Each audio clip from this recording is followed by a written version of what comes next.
এই সামনে শবে বারাত আসছে, শবে বারাতের রোজা কে কে রাখবেন? হাত তুলে, হাত তুলে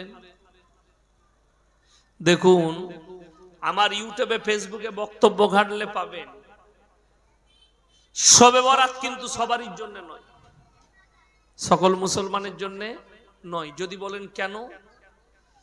শবে বরাত হচ্ছে তাদের জন্য যারা 5 ওয়াক্তের নামাজি, তাদের জন্য, যে পুরো বৎসর ইবাদত করলো না। আচ্ছা, শবে বরাতে কেউ যদি রোজা না রাখে গুনাহ হবে? কথা বলেন। না রাখতে পারলে গুনাহ নেই। কেউ যদি নামাজ না পড়তে পারে গুনাহ আছে? গুনাহ নাই, নফল ইবাদত। কেউ যদি রোজা না রাখে পাপ নাই, রাখলে বড় নেকি আছে।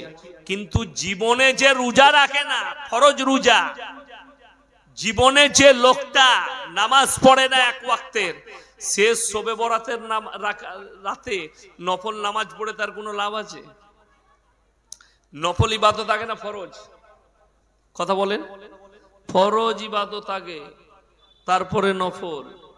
তো আপনি ফরজ নামাজ পড়েন না, নফল নিয়ে মারামারি করে কি করবেন? ওই জন্যে যারা 365 দিন যারা 5 ওয়াক্তের নামাজি, তার জন্য শবে বারাত, তার জন্য শবে কদর। যেমন আমাদের দেশের লোক মামুল বানিয়ে নিয়েছে যে 27 রমজানি শবে বরাত, বলে না? বলে না? শবে কদরটা কবে করে? 27 রমজান। অথচ নবীজি সাল্লাল্লাহু আলাইহি সাল্লামের হাদিস আছে, তোমরা বিজোর রাত্রিতে খুঁজো। বিজোর, জোর নয়। শবে কদর যদি কেউ ভাবে 27 রাত্রিতেই আছে, ওটা আপনার ভুল হবে। কোরআনে আছে, ইন্না আনজালনাহু ফি লাইলাতুল কদর ওয়া মা আদরাকা মা লাইলাতুল কদর লাইলাতুল কদরি খায়রুম মিন আলফি শাহর। হে নবী বলে দাও, এমন একটি রাত্রি আমি তোমাদেরকে দান করেছি, যে রাত্রি ইবাদত করলে 1000 মাস অপেক্ষা বেশি নেকি পাবে। জোরে বলুন সুবহানাল্লাহ। কিন্তু সেই রাত্রিটা যদি 27 রাত্রি হয়, তাহলে আমাদের দেশে তো বেনামাজিরাও পেয়ে যাবে। কথাটা বুঝতে পারেননি?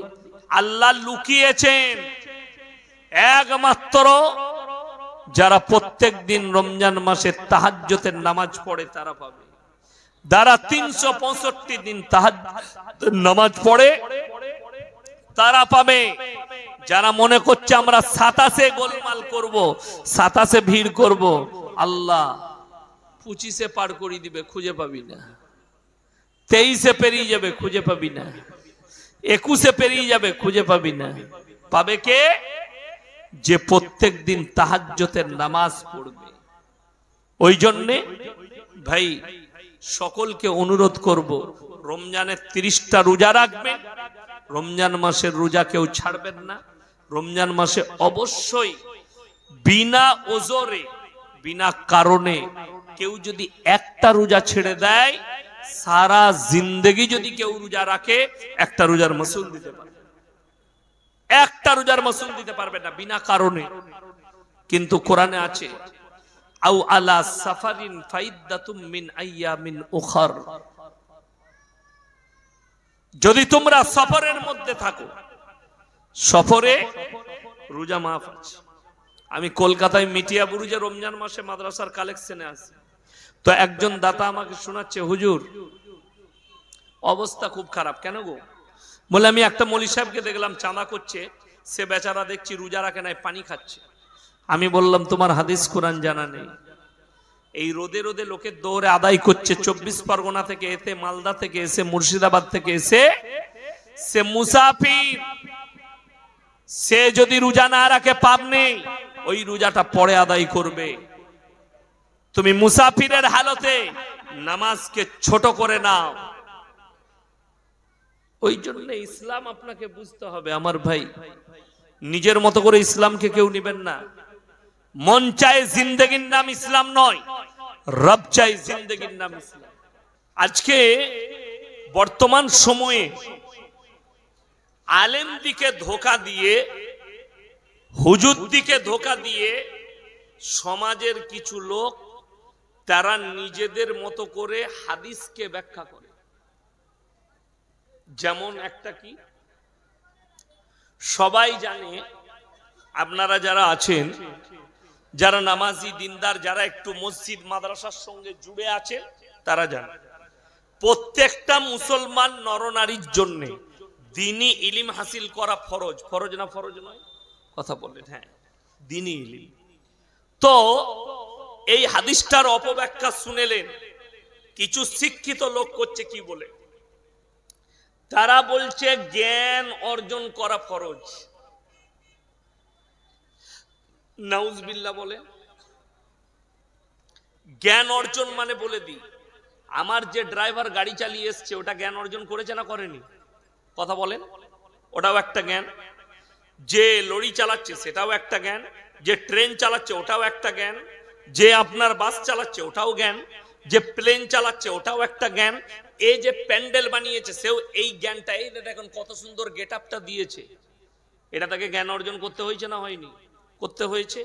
তো এইগুলো, এই প্যান্ডেল তৈরি করা ফরজ? এ তো পাগল ছাগলের কথা।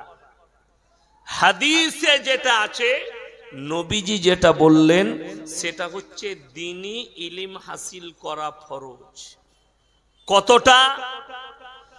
যতটা করলে হারাম হালাল আপনি চিনতে পারবেন, দ্বীন আর বদ্দীন চিনতে পারবেন, শিরক আর বেদাত চিনতে পারবেন, কুফরি চিনতে পারবেন, বেঈমান কাফেরদের চক্করটা আপনি বুঝতে পারবেন।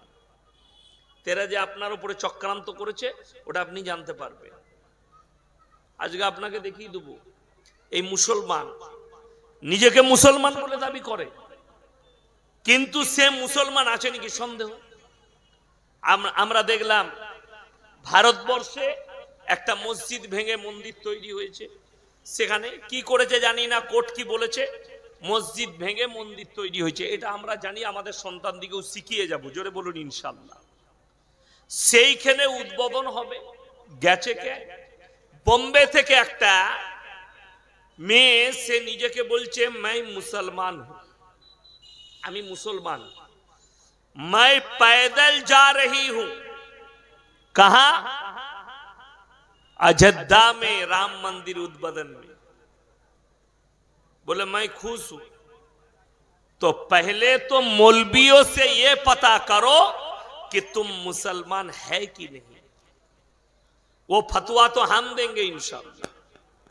फतवा কে দিবে? আমরা মৌলবীরা হুজুররা দেব না, আপনারা দিবেন? আমরা দেব। যদি বলেন কেন? আল্লাহর কসম, এটা কোরআন। আল্লাহ ব্যতীত অপরকে কেউ যদি রব হিসাবে বিশ্বাস করে, মাবুদ রূপে গ্রহণ করতে চায়, কোরআনের পরিভাষায় সেই লোকটা হচ্ছে মুশরিক। সে আর মুসলমান থাকবে না। জোরে বলুন না সুবহানাল্লাহ। এই লোক মুসলমান নয়, এ মুশরিক হয়ে গেছে। আপনারা দেখতে পাচ্ছেন, আমরা দেখলাম টিভি চ্যানেলে। জানি না উত্তর প্রদেশের কোন মসজিদের ইমাম, তবে সে বলছে मैं पक्का सुन्नी मौलवी हूं।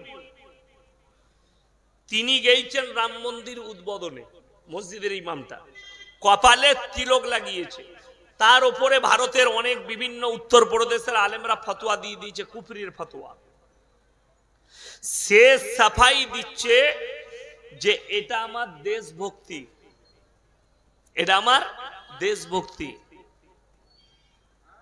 দেশের মহাব্বত ঠিক আছে, দেশকে প্রেম করা এটা নবীজি সাল্লাল্লাহু আলাইহি সাল্লামের হাদিস। তুমি তোমার দেশকে ভালোবাসো। আমরা সবাই বাসি না? বাসি না। ওইটা মন্দিরে গিয়ে প্রমাণ করাতে হবে না, বন্দুক নিয়ে বাংলাদেশের আর পাকিস্তানের বর্ডারে দাঁড়িয়ে প্রমাণ করা। কথাটা বুঝতে পারেননি? আমার দেশে যদি হামলা আসে, সেইখানে দেশকে বাঁচানোটাই হচ্ছে দেশের প্রেম। আমাদের উলামারা ইংরেজদের হাত থেকে দেশকে বাঁচাবার জন্য প্রাণ দিয়েছে না দেয়নি? আন্দোলন হয়েছে, দেশকে বাঁচানোর জন্য প্রাণ দিয়েছে। এইটাই হচ্ছে দেশের প্রেম। যদি বলেন মৌলী সাহেব এইসব বয়ান করবেন না, আমাদের দেশে হিন্দু মুসলিম মহাব্বত চাই, কে বলল? আমি একবারও বললাম যে ওদিকে গালি দাও? একবারও কোনো ঠাকুরকে গালি দিলাম? দিইনি। আর আল্লাহর কসম আমার জীবনে আমি কোনোদিন দিবও না। কিন্তু কেউ যদি ইসলামের অপব্যাখ্যা করে, সে যত বড়ই বাপের বেটা হোক, তাকে ছেড়ে কথা বলবো না। অপব্যাখ্যা কি বলে দিই, কোরআন শোনাবো এরপর আপনাদের। এখনো কিন্তু বায়ান শুরু করি নাই, আমি বায়ান শুরু করব আপনার দ্বারা, কিন্তু এইখানে একটা কোরআন শুনিয়ে দিই।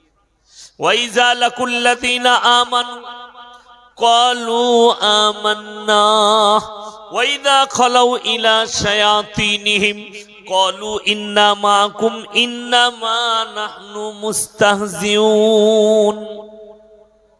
সূরা বাকারা ৩য় পৃষ্ঠা। আল্লাহ রাব্বুল আলামিন বললেন, হে নবী কান খুলে শুনে নাও, যারা তোমার পাশে বসে, দস্তরখানে বসে, তারা যখন পেছনে যায়, তারা বলে আমরা তো শুধু মজাক করতে গিয়েছিলাম আল্লাহর সঙ্গে, আমরা আল্লাহকে মহব্বত করে যাইনি, রাসূলকে মহব্বত করে নয়, আমরা আল্লাহর সঙ্গে মজা করতে গিয়েছিলাম। বলুন না নাউজুবিল্লাহ। আল্লাহ উত্তর কি দিলেন? আল্লাহু ইস্তাহজিউ বিহিম ওয়া ইয়ামুদ্দুহুম ফি তুগয়ানিহিম ইয়ামাহুন। হে নবী বলে দাও, তারা আমার সঙ্গে মজাক করেননি, বরঞ্চ আমি আল্লাহ তাদের সঙ্গে মজাক করেছি, আমি তাদেরকে ঈমান দান করিনি। জোরে একবার বলুন সুবহানাল্লাহ। আমি তাদেরকে ঈমান দেইনি। এইখানে এরপর চলুন, আমাদের পশ্চিম বাংলায়, ভারতবর্ষে একটা ভাষা ঘুরে, কাদের মুখে? বড় বড় নেতাদের মুখে, আমাদের মতো ছোটখাটো মৌলবীদের মুখে নয়, ইমামদের মুখে নয়। কি ঘুরে? ধর্ম যার যার, উৎসব সবার। এই ভাষাটা শুনেছেন না শুনেননি? কথা বলেন। শুনেছেন? চলছে, প্রচারে চলছে। এই ভাষাটা যদি সত্য হয় আর এটার উপরে যদি আমল করতে হয়, তাহলে কুরবানির সময় ওদিকে ডাকবো, গরুর ঠ্যাংটা ধরবি আয়। কথাটা বুঝতে পেরেছেন না পারেননি? আমি গুদা বাংলায় বায়ান করি, আমি শুদ্ধ বাংলায় নয়।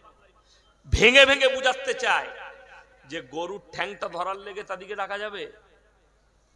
তখন তুমি বলছো ইসলাম কেউ কি আঘাত দেয় না, সেটা তো আমরা মৌলবীরাও বলছি, কিন্তু কোরআন শোনাবো। তুমি বলছো আমি মহব্বত চাই। শুনেলেন নবীজি সাল্লাল্লাহু আলাইহি সাল্লামের হাদিস, আমি মৌলবী শওকতের বেটা মৌলবী ইয়াসিন বলে যাচ্ছি।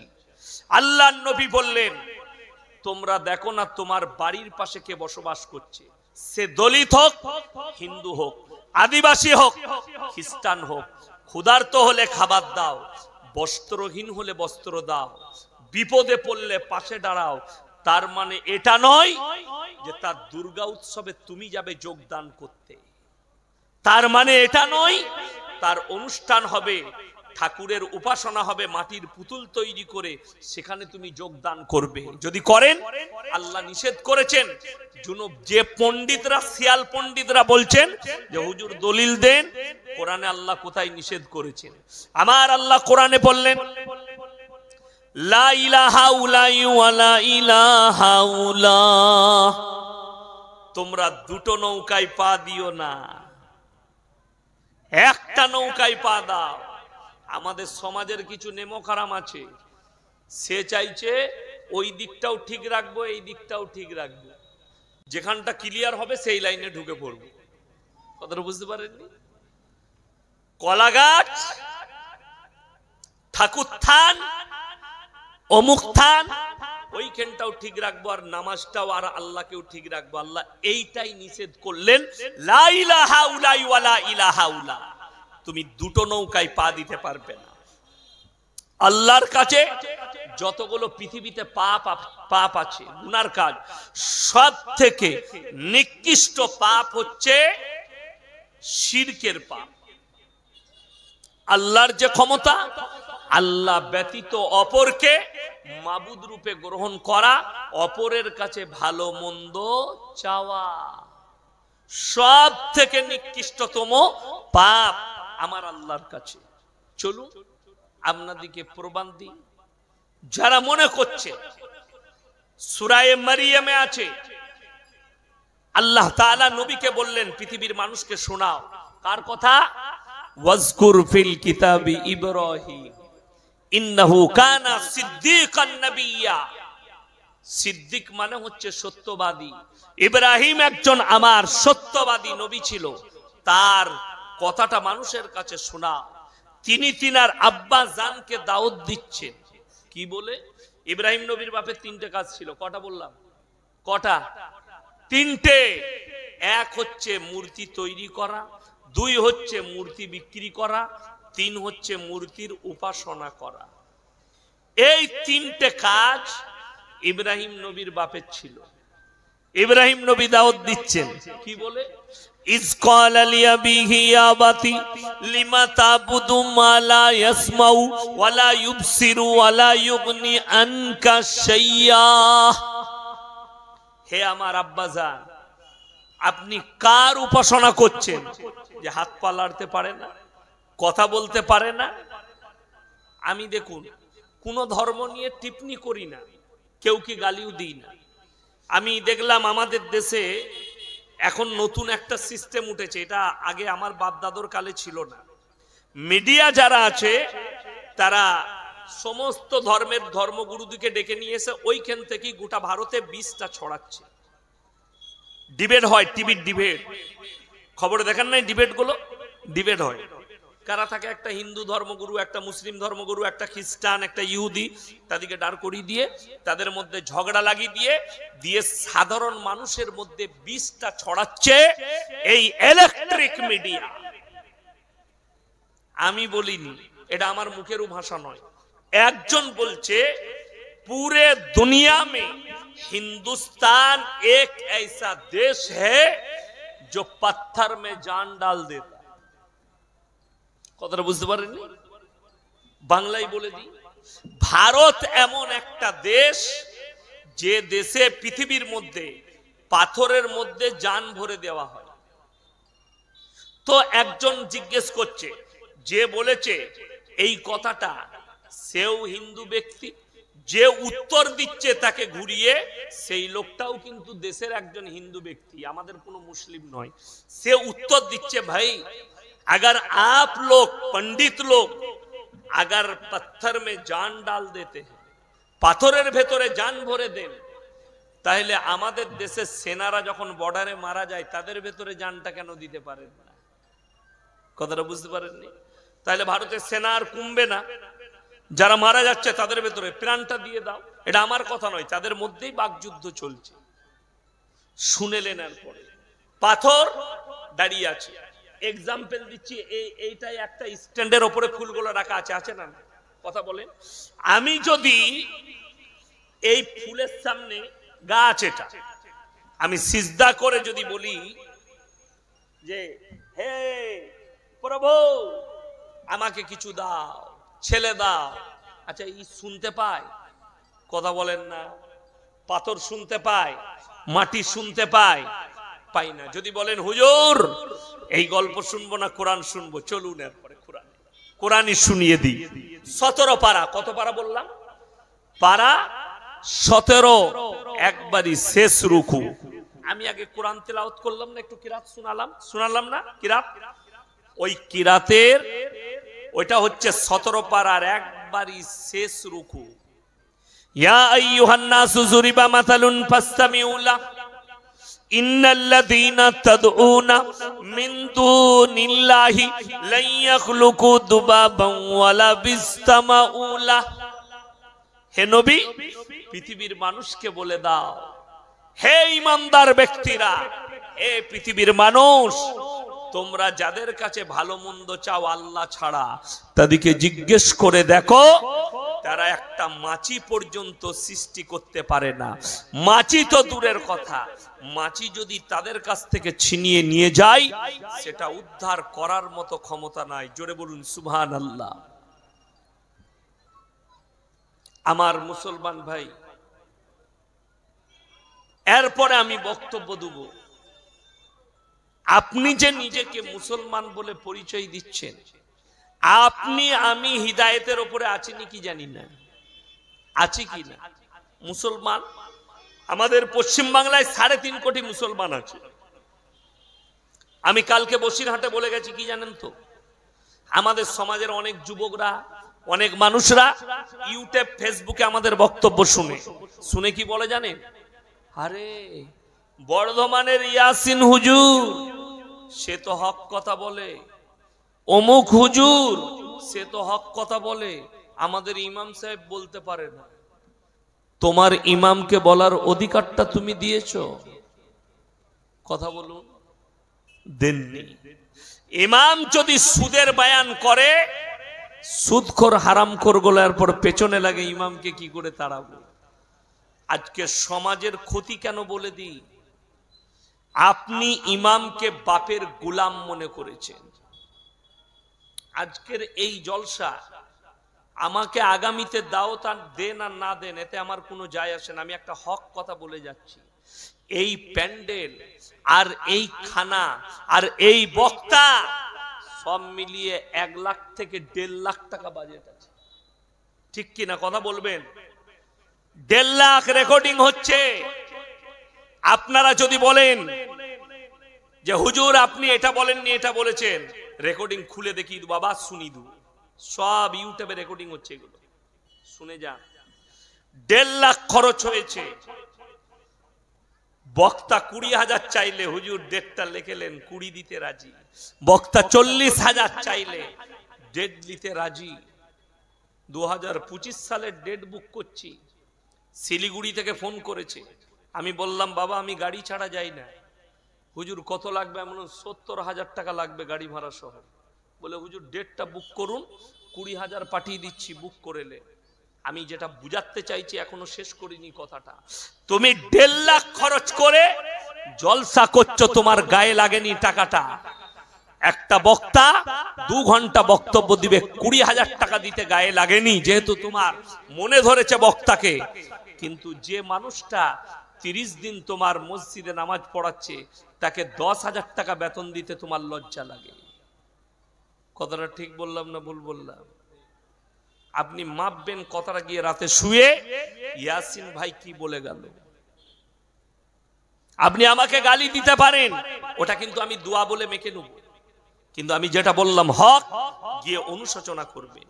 ইমামকে বেতন দিতে এদের গায়ে লাগে। যে লোকটা তোমার বাপের জানাজা পড়বে, যে লোকটা তোমার বাপের মাটি দেবে, যে লোকটা তোমার বাপের জন্য দোয়া করবে, মরে যাওয়ার পরে তুমি পয়সা দাও আর না দাও, জুম্মার দিনে বলবে আল্লাহ অমুকের আব্বাজি মারা গেছে, তাকে তুমি জান্নাতি করো। আর যদি ইয়াসিনকে বলেন হুজুর আমার বাপের লেগে একটা দোয়ার মজলিস করব, আমি বলবো প্রথমেই বাবা আমার তো গাড়ি খরচ 10,000 টাকা। কথাটা ঠিক কি না ভালো করে বলুন। তুমি যদি বলো কালকে ফোন করে হুজুর আমার আব্বা মারা গেছে, আপনি কালকে আমাদের জলসায় এসেছিলেন, আপনাকে দেশি মুরগি দিয়ে ভাত দিয়েছি, আমি খালি এতটুকু বলে ফোনটা কাটবো, আল্লাহ তোমার বাপকে জান্নাতি করুক, ফোনটা কেটে দেবো। আসার কিন্তু সময় ইয়াসিনের নাই। তোমার ইমাম যদি বাড়িতে থাকে আর ফোন করে বলো হুজুর আব্বা মারা গেছে, ইমাম সাহেব আর বিবির কাছে সময় দিবে না, তোমার ব্যথায় ব্যথিত হয়ে তোমার পাশে এসে দাঁড়াবে, ঠিক কিনা কথা বলে? আমি এইটা বুঝাতে চাইছি, মসজিদ কমিটি যদি ইমামকে পাওয়ার দেয়, আপনি হকটা বলবেন, মানুষের সামনে না হক বলবেন না, কারুর দাবাবে এসে কথা বলবে না। এই ইমামদের বয়ান ইয়াসিনের থেকে ভালো হবে, ইমাম রায় পরিবর্তন করতে পারবে সমাজ। মাতালটা ভালো হবে ইমামের দ্বারা, মৌলবি ইয়াসিনের দ্বারা নয়। গাঁজাখোরটা গাঁজা ছাড়বে ইমামদের দ্বারা, একদিন জলসা করে বক্তার দ্বারা নয়। ইনি যখন প্রত্যেকদিন তার পেছনে মেহনত করবে তখন। কিন্তু যেদিনই গাঁজা নিয়ে বক্তব্য দিবে তারপর দিনে গাঁজাখোররা বলবে ও হুজুরকে রাখিস না, মসজিদ থেকে তাড়িয়ে দে যা হোক করে।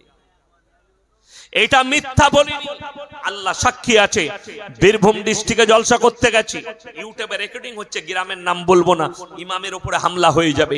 ইমাম সাহেব মসজিদে সুদের বয়ান করেছে, হারামখোরের আওলাদরা রাত 12টায় মসজিদে ঢুকে ইমামকে হুমকি দিয়ে গেছে, দ্বিতীয় সপ্তাহে যদি এরপর সুদের বয়ান কোনোদিন করো তোমাকে মার্ডার করে দেব। আল্লাহ সাক্ষী আছে, মিথ্যা বলিনি। সেই ইমাম সাহেব নিজে বলল আমাকে। যদি সমাজের এই হাল হয়, সমাজের আর জীবনে পরিবর্তন হবে? জলসা তো আমাদের ফ্যাশন হয়ে গেছে, বছরে একটা করে জলসা দিতে হবে, হুজুররা আসবে দোয়া করে দিবে, জলসা দেন, জলসা করুন, সব ঠিক আছে, কিন্তু মাথায় রাখবেন ইমামকে কেউ বাপের গোলাম মনে করবেন না, ইমামকে ইমামের মর্যাদা দেন। আমি বলে যাচ্ছি সমাজ পরিবর্তন হয়ে যাবে।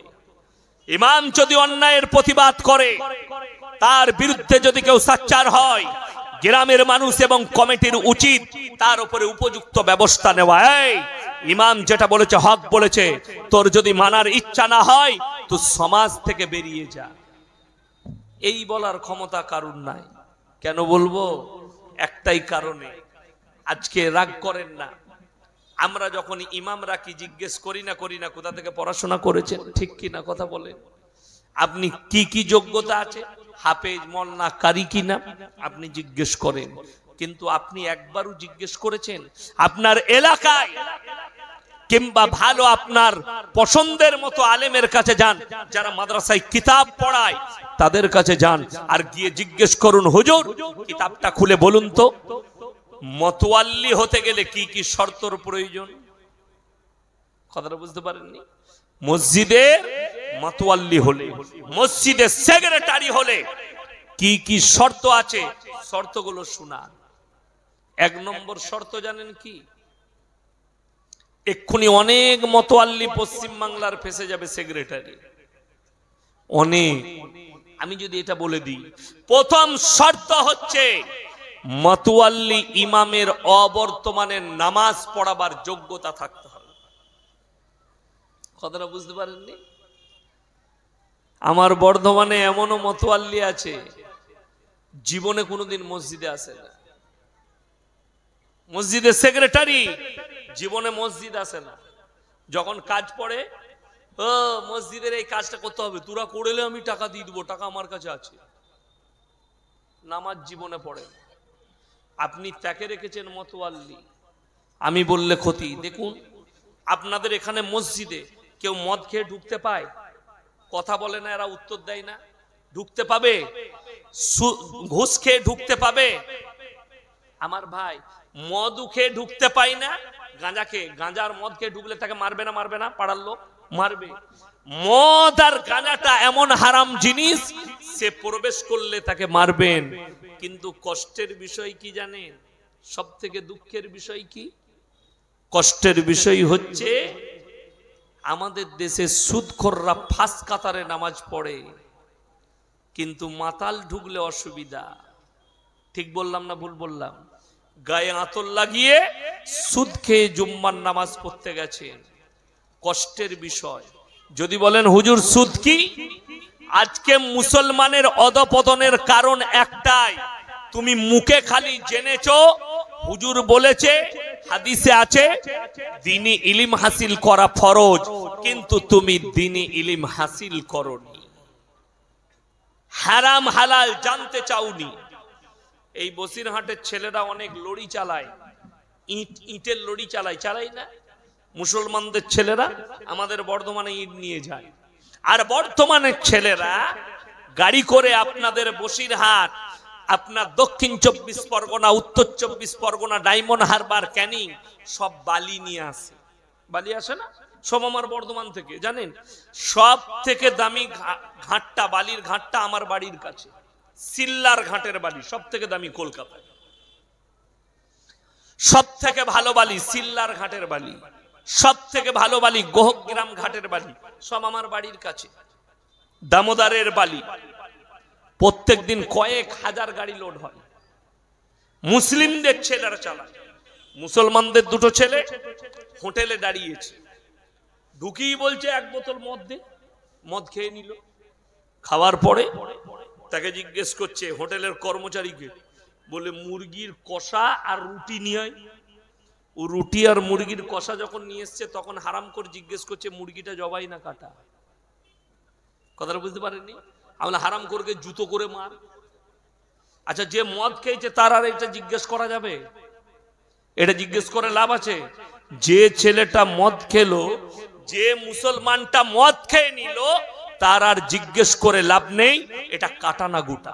আপনি যদি সকালবেলায় বসিরহাটে যান, কিংবা সকালবেলায় আপনি নিউ টাউনে যান, কিংবা কলকাতায় কোনো কাজে যান, আপনি যদি হোটেলে খেতে যান, আপনাকে জিজ্ঞেস করা লাগবে না ভাই মুরগিটা জবাই না কাটা? কথা বলেন।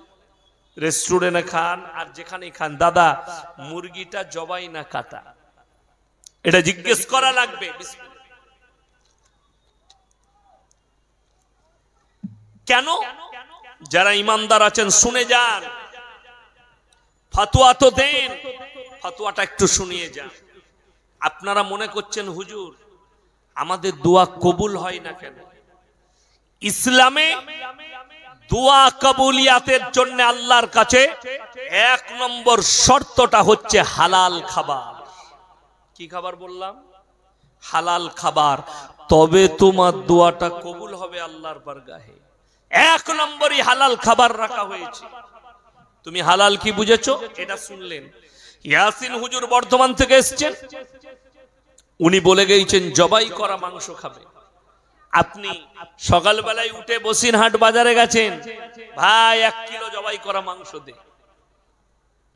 খাবেন জবাই করা মাংস, কিনছেন জবাই করা মাংস, কিন্তু টাকাটা বা সুদের টাকা সেই একই মাল দাঁড়িয়ে গেল। কথাটা বুঝতে পারলেন না? যদি বলেন হুজুর সুদ কেন, কেমন? আমার আল্লাহ আল্লাহর কসম কোরআনে বক্রতা রাখেননি। কোরআন বলছে ওয়াহাল্লাল্লাহুল বাইয়া ওয়া হাররামার রিবা। হে আমার নবী, পৃথিবীর মানুষকে বলে দাও আমি তোমাদের জন্য ব্যবসাকে হালাল করেছি আর সুদকে হারাম করেছি। আমার নবী বিশ্ব নবী বললেন, কেউ যদি 1 টাকা সুদ খায় নিজের মায়ের সঙ্গে 36 বার জিনা করার সমান পাপ হবে। নাউজুবিল্লাহ বলেন, আরো জোরে বলুন নাউজুবিল্লাহ। যারা সুদ খান তাদেরকে আমি অনুরোধ করে যাচ্ছি সুদ খাবেন না। ইসলামে সুদ খাওয়া কি বাবা? কথা বলে না, হারাম। সুদ নেওয়া কি? হারাম। এই সুদের বয়ান করছি, সুদের বয়ান করছি। সকালবেলায় আপনাদের এখানে চায়ের দোকানগুলো দেখবেন, যে কটা সুদখোর মাল থাকবে তারা বলবে একদম বাজে হুজুর বেউ, আমাকে গাল দিবে। এই সুদখোর মাল কটা গাল দিবে? তো এরা গাল দিলে তো ইসলাম পরিবর্তন হবে না, আর ইয়াসিনের মুখের ভাষাও পরিবর্তন হবে না। হারামটা আল্লাহর কসম হারাম। তুমি যদি তলোয়ার লাগাও আমার গলায়, সুদ কখনো হালাল বলতে পারবো না। আল্লাহ কোরআনে হারাম বলেছে। ঘুষ খাওয়া কি? কথা বলেন, ঘুষ কি? হারাম। ঘুষ দেওয়াটাও হারাম, নেওয়াটাও হারাম। আপনাকে একবার বলে দিই, আমাদের কলকাতার হাইকোর্ট অভিজিৎ গঙ্গোপাধ্যায় কয়েক হাজার চাকরি বাতিল করেছে। ঠিক কি না? কথা বলে চাকরি বাতিল করেছে কেন? এগুলো চুরি হয়েছে, ঘুষ দিয়ে চাকরি হয়েছে। মুসলমান শোনো, আমি কোন অমুসলিমের কথা, রাজনীতির কথা নয়।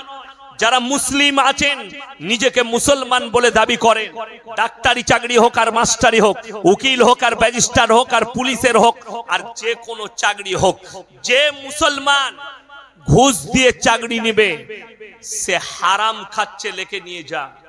দুটো পাপে লিপ্ত হয়েছে। 1 নম্বর ঘুষ দেওয়াটাও হারাম, নেওয়াটাও হারাম। তুমি ঘুষ দিয়েছো, হারাম কাজ করেছো।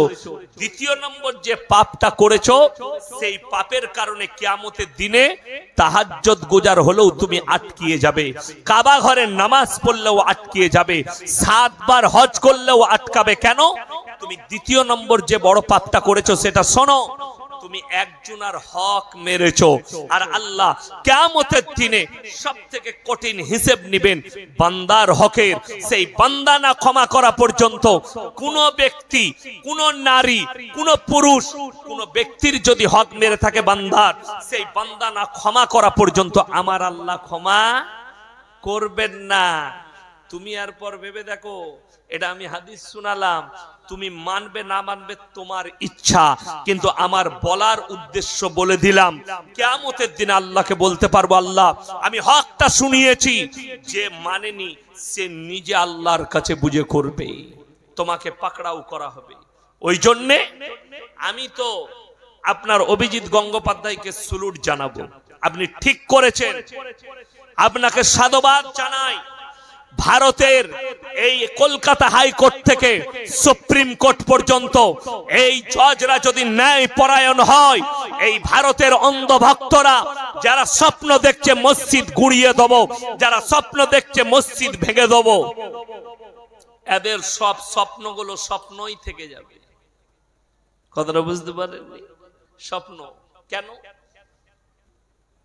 আমি প্রথমেই বলেছি আমি কোন ধর্মকে গালি দিই না, কিন্তু ইসলাম নিয়ে কেউ কথা বললে তাকে আমি ছেড়ে কথা বলি না, বড় কষ্ট লাগে। বাগেশ্বর ধাম বাবা, এর নাম রেখেছি ছোট দাজ্জাল, মানুষকে গুমরাহ করছে।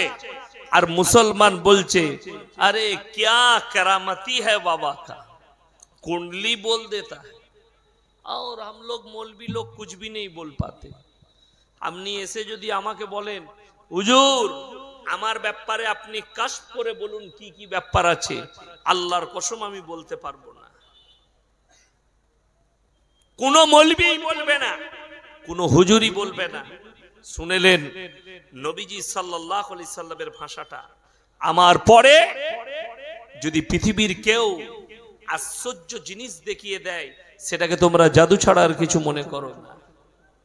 এ তো ছোট দাজ্জাল, এই মানুষের কুণ্ডলি বলছে, তাতে মুসলমান বলছে আমাদের মৌলবীরা জানে না এর কাছে বাবার কাছে চমৎকার আছে। এটা যদি চমৎকার হয় শোনো, তোমার ঈমানটা কোথায় ধ্বংস হয়ে যাবে। সবকে বড় দাজ্জাল আएंगे, যখন দাজ্জাল আসবে বড় দাজ্জাল, সে তোমার চোখের সামনে মুর্দাকে জিন্দা করে দেখিয়ে দেবে। এটা নবীজি সাল্লাল্লাহু আলাইহি সাল্লামের হাদিস। শুধু তাই নয়, তোমার চোখের সামনে বৃষ্টি বর্ষণ করিয়ে দেখিয়ে দেবে। তোমার চোখের সামনে কোনো বীজ লাগবে না, খালি ময়দানে তোমার চোখের সামনে সবজিটাও বার করে দেখিয়ে দেবে। তখন তোমার ঈমানটা কোথায় কি করে রাখবে, এইটাই ভাবার বিষয় আছে মুসলমান। ওই জন্য আল্লামা ইকবাল লিখেছেন, ইস ঘর কো আগ লাগি ঘর কি চিরাগ সে। মুসলমান তোমরা নিজেদের ঘরে নিজেরা আগুন ধরিয়েছো। আপনাকে বলে দিই, আমাদের সমাজে ইসলামে এখানে যতগুলো লোক বসে আছে, 80 থেকে 90% লোক আরবি 12টা মাসের নাম বলতে পারবে না। ঠিক বললাম না ভুল বললাম? আমাদের সন্তানরা 5 বছর বয়স হলে মারা তাকে যখন পড়ায়, প্রথম কিন্তু আরবি মাসের নাম শেখায় না, প্রথম জানুয়ার মাসের নাম শেখায়। বল জানুয়ার, বলে না জানুয়ারি। প্রথমেই ছেলের মুখ দিয়ে বার করলে জানুয়ার শব্দটা। আর মুসলিম ছেলেরা ওই জন্যই তো তোমার সন্তান বড় হওয়ার পরে বলে মা 1 জানুয়ারি পালন করব, ফিস্টি করব। কষ্টটা মৌলবীদের হুজুরদের কোথায় জানেন? এটা তো 24 পরগনা। 31শে ডিসেম্বর আমি জলসা করেছি মালদা সুজাপুরের চাষপাড়ায়। আমার জলসা শেষ হয়েছে 11টা 45 মিনিটে। আমার গাড়িতে হাই রোডের ওপরে সুজাপুর থেকে কালিয়াচক আসতে 13 মিনিট সময় লেগেছে। কত বললাম? 13 মিনিট। আর 3 থেকে 4 মিনিট বাকি আছে 12টা বাজতে। কালিয়াচকে এসে গাড়ি জ্যামে দাঁড়িয়ে গেল। 3-4টা লরি দাঁড়িয়ে আছে। আমি ড্রাইভারকে ওভারটেক করে সামনে নিয়ে চলো। সামনে গিয়ে দেখছি আমাদের দেশের প্রশাসনিক ভাইরা দাঁড়িয়ে আছে, আর কয়েকশো মুসলিম যুবক 50-60 হাজার টাকার বাজি রেখেছে। বাজি মানে বোম। কাঁটায় 12টা বাজলো, ওই 50,000 টাকার বোমটাকে ফাটিয়ে 1 জানুয়ারি পালন করছে। এদিকে আপনারা মুসলমান ভাবতে পারেন, আমার মতো মৌলবি আমি মুসলমান ভাবি না, আমি এদিকে মুসলমান মনে করি না। যদি বলেন হুজুর কেন, শুনেলেন এরা পদভ্রষ্ট, যারা 1 জানুয়ারি পালন করে, যারা 25শে ডিসেম্বর পালন করে।